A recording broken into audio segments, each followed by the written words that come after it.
नमस्कार, आप देख रहे हैं स्वराज पोस्ट। मैं हूं आपके साथ ऋचा बिलारी। आज हम बात करेंगे बिहार में एनडीए की सियासत की, उस बहस की जो इस समय सीटों के बंटवारे को लेकर छिड़ी हुई है और राजनीतिक गलियारों में हलचल मचा रही है। बिहार में एनडीए की सियासत में इस बार जेडीयू और भाजपा के बीच सीटों के बंटवारे को लेकर विवाद की तस्वीर साफ दिखाई दे रही है। जेडीयू इस बार भी बड़ी भूमिका निभाना चाहती है और भाजपा से अधिक सीटों पे चुनाव लड़ने की इच्छा जता रही है। वहीं लोजपा और उनके राष्ट्रीय अध्यक्ष चिराग पासवान को लेकर जेडीयू का रुख काफी सख्त है। 3 दिन पहले गृह मंत्री अमित शाह और मुख्यमंत्री नीतीश कुमार की मुलाकात में भी यह मुद्दा चर्चे में रहा। अगर सूत्रों की माने तो जेडीयू ने इस बैठक में साफ संकेत दिया है कि गठबंधन में किसी भी तरह की असंतुलन की स्थिति ना बने। साथ ही लोजपा के नेता की ओर से गठबंधन के स्वास्थ्य के लिए हानिकारक बयानबाजी पर रोक लगाने की भी बात उठी। 2020 के विधानसभा चुनाव में जेडीयू तीसरे नंबर की पार्टी बन गई थी। उस अनुभव ने पार्टी में अब भी गहरी छाप छोड़ी है, इसलिए इस बार जेडीयू किसी को माफ करने या झुकने के मूड में नहीं। पार्टी का कहना है कि उसे अपने हिस्से की सीटें पूरी दमखम के साथ चाहिए।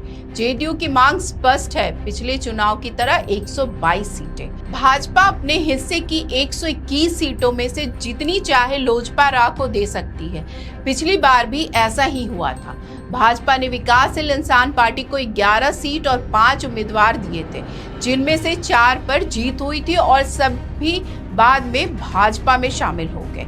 इस बार जेडीयू अपने हिस्से से हिंदुस्तानी अवाम मोर्चा और राष्ट्रीय लोक मोर्चा को भी सीट दे सकती है, यानी सहयोगियों को सीट देने का फॉर्मूला और उम्मीदवारों का फॉर्मूला भी अपनाया जा सकता है। संसदीय कार्य मंत्री विजय कुमार चौधरी ने दावा किया है कि एनडीए के घटक दलों में कोई विवाद नहीं है और समय आने पर सब ठीक हो जाएगा। लेकिन राजनीतिक गलियारों में स्थिति चौधरी के बयान से अलग दिख रही है।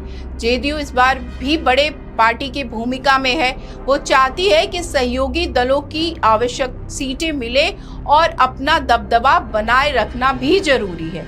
लोजपा को लेकर पार्टी का रुख स्पष्ट है। भाजपा को ये जिम्मेदारी निभानी होगी कि चिराग पासवान की ओर से गठबंधन को नुकसान पहुंचने वाली बयानबाजी ना हो। जेडीयू का मानना है कि महागठबंधन की मजबूती के लिए यह जरूरी है। साथ ही पिछले बार की तरह कोई भी सीट बिना योजना के नहीं दी जाएगी। राजनीतिक विशेषज्ञों का कहना है कि एनडीए बड़े भाई छोटे भाई की भूमिका में चुनाव मैदान में उतर रहा है। सहयोगियों को कुछ सीटें और उम्मीदवार देने का फॉर्मूला अपनाया जा सकता है। पिछली बार भाजपा ने ये रणनीति अपनाई थी और सफल भी रही। इस बार भी अगर लोजपा को अधिक सीटें मिलती है तो इसे उसी फॉर्मूला के तहत किया जा सकता है, यानी एनडीए मैदान में एकजुटता और सम्मान का संदेश देने की कोशिश कर रहा है। लेकिन सीटों की संख्या को लेकर खींचतान अभी भी जारी है। बिहार की राजनीति में ये लड़ाई कितनी लंबी और तीखी होगी, ये आने वाले दिनों में साफ होगा। बात तय है, जेडीयू अपनी रणनीति और अपने हिस्से की सीटों के लिए पूरी तरह से सावधान और तैयार है। तो आज की इस वीडियो में बस इतना ही। आगे की खबरों के लिए देखते रहे स्वराज पोस्ट। अगर आप यूट्यूब पे देख रहे हैं तो चैनल सब्सक्राइब करें, फेसबुक पे देख रहे हैं तो पेज फॉलो करें। धन्यवाद।